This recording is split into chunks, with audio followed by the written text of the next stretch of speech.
Okay, as promised, my life story. Literally, I'm 34 years old and I have like stories like I'm a 64-year-old. Look at these gray hairs. Okay, anyways, so like I said in my first little short on YouTube, like, subscribe, Nina Boss Jr.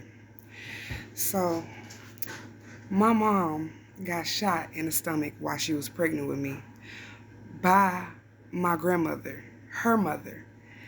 She was trying to shoot my dad. Now, rewind. I am going off what people told me because, of course, I was in the room. I don't know what the fuck was going on. But that's what they said. So what had happened was. But, yes, so she tried to shoot my dad and she ended up grazing my mama on the side of her stomach while I was in the room. Because she didn't like him or whatever. And my daddy a Taurus. Like, he does not care. Like, he does not give a fuck. He speak his mind. He's blunt. He's bullheaded. Whatever. You know, we're the best. God's favorites, you know. Anyways. So. Oh, excuse me. Hold on. Okay, so. Yeah, excuse me. I'm at work, y'all. So, y'all might hear the phone ring. But anyway. So, yes. She shot her. So, I'm really not supposed to be here. But anyways, rewind. My mama was 17 when she met my dad. She told him she was 18. Of course, she lied. Women lie about their age. This is what they do. So he got with her, whatever. She got pregnant with my brother. My dad swore up and down that that baby wasn't his. He kept saying that it was Booney's. I can say his name because he's dead or whatever. But he kept saying it was Booney's, that it belonged to Booney. And that was supposedly my mom's best friend. And he was a mechanic. And he only had 3 fingers. But he used to fucking fix the shit out them cars. I heard he was professional. So anyways, yeah. Like, even when she had my brother, he was just like, he looked just like him. He looked just like him. And what's crazy is my mama ghetto as fuck. If my brother wasn't my dad's baby, that's fucked up because she named him after my dad, first, middle, and last. Like, don't give no fucks. And she a Cancer. So anyways, she named him after my dad, and she had him. And then shortly after that, yes. Okay, my bad. I told y'all I was at work. I'm a professional, so I gotta stop the, Okay, anyway. So she had me. And, so, like I told you, my granny shot or whatever, later on down the road. She had me. And so, shortly after, she had my sister, Destiny, rest in peace. She died when she was 5 months. She had died from crib death. So the story behind that is crazy. Of course, I was only like 2 years old. So I do not like specifically can say I know for facts, but this is the stories that I was told. So mama was supposedly high. I'm not for sure. But I think she was off crack or whatever. So my brother, he used to, let me check them out. So my brother, he used to drive his little cars and stuff under the crib. Like, if he gets stuck under the crib, he'll wake my sister up to like crawl under there and go get it for him or whatever. So my baby sister, her face was face down in the crib or whatever. So he went to go get mama, like, Destiny not waking up or whatever.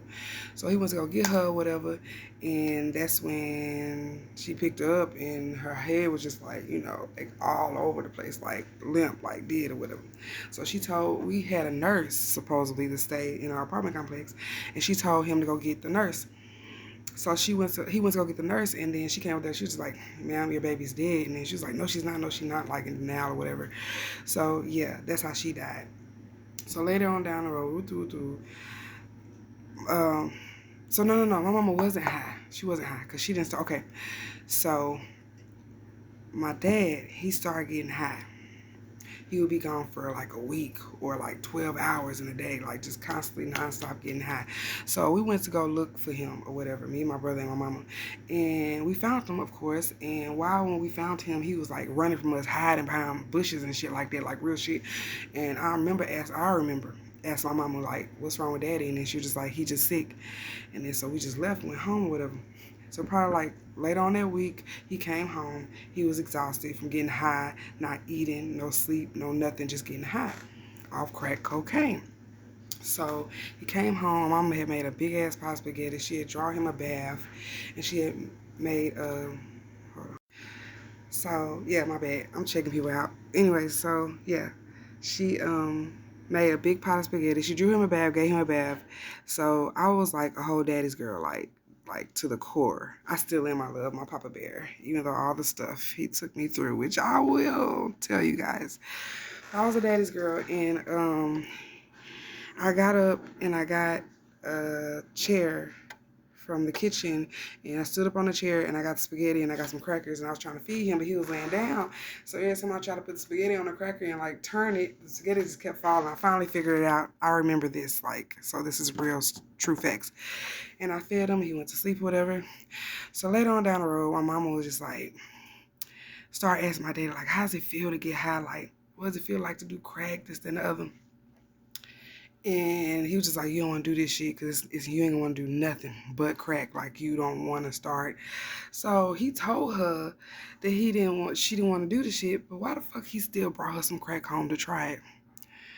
Now, why he do that? Because when he did that, my life was like trash from then on. So, me and my brother. So, he brought some crack home. They did it. Now, both of my parents crackheads. So they started leaving the house, staying gone for hours, this, that, and the other. So my daddy said he supposedly put us to bed that night before he left. And he was only gone for like 3 hours, 4 hours. That's what he said. Only 3, 4 hours or whatever. He wasn't gone that long. But that's a long time to leave. Because I was 3. My brother was 5. He wasn't enrolled in kindergarten. He wasn't in kindergarten. He wasn't in school, period. Like, that's how strung out they was. Like, we were just in the house. So we end up going outside crying and screaming. My neighbors, they end up calling the police. Police came, parents nowhere to be found. I asked my dad, where was he at, what happened? Why he told me he came back and he saw the police surrounding the house and he saw us out there crying and stuff. And he just left. He turned around and just walked the fuck off. Like, fuck it. He was high as hell and he didn't want to deal with the police, so he just fucking left. So, of course, you know they put us in state's custody, DCS. So, why my brother ended up running off, but they ended up coming to get him the next day. And that's how me and my brother got in foster care. And trust me, it gets worse from here. So we ended up being in foster care. The first foster home, we wasn't even together. Like, we wasn't together at all, like, for at least a year or two. First foster home I went to was with a nice little white family. They had a big house, big family. I cried every single day. I will never forget that. I cried every single day. I wasn't used to it. I was outside of my environment. I'm used to being with my family. I was 3 years old. So it was traumatizing. So I cried every day. And then, like, what's crazy is the last day, and I didn't even know that was my last day. The last day we had like a little concert out on the front porch. We was singing Backstreet Boys and NSYNC, and we was just having a ball. And then like a few hours later, my caseworker came and picked me up, and she told me, she said, they don't want you no more. You were crying too much. They felt like you was too damaged. They couldn't handle you. So, like, why would you tell a 3-year-old that? Like, it kind of fucked me up or whatever. So that's when they end up sending me to another home, and I end up meeting up with my brother, and that's when we end up getting a home together. So before I get into this foster care shit, y'all gonna be tripping, but I'm gonna tell it. So, like I said before, like and subscribe to my YouTube, Nina Boss Jr. If you want to hear more about my life and about my crazy foster care stories, parents, adopted parents, brothers, sisters, friends, boyfriends, whatever, I got you. Love, peace, and hair grease. Like and subscribe. Until we see each other again next time. I need some Wanisa. Trust me, it gets deeper than this. Hit me up right now.